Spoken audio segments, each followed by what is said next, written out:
Hi, I'm Patty, and I work with people in some of the most intimate settings, meaning I talk about their health and their body and their food choices. And my co-author and I, we're writing a book. It is in a second wave of intense edits.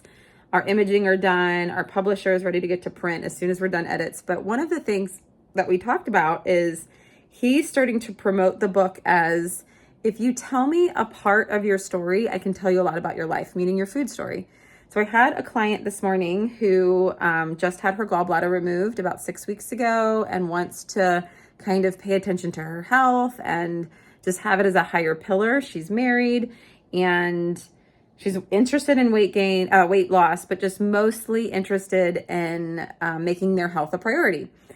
What was so interesting is she is the primary person in the house that does the food shopping, the food cooking, but they both have different pillars. Her spouse, is a vegetarian. She's not.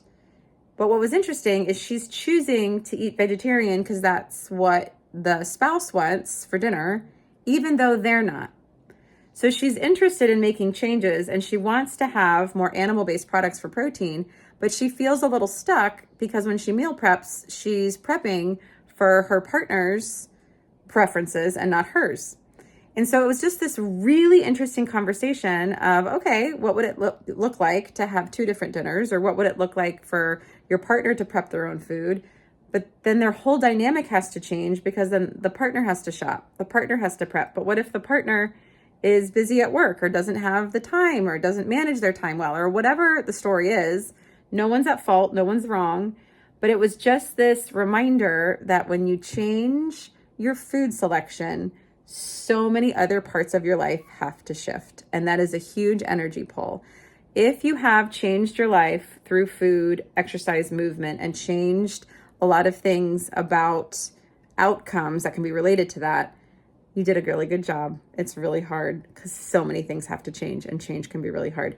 If you're in the middle of trying, just know it's hard and give yourself some grace. And so many things have to happen. And maybe a support team is needed. Maybe a medical team is needed. Maybe a financial shift is needed. There's so many things that need to happen. Go slow, one step at a time.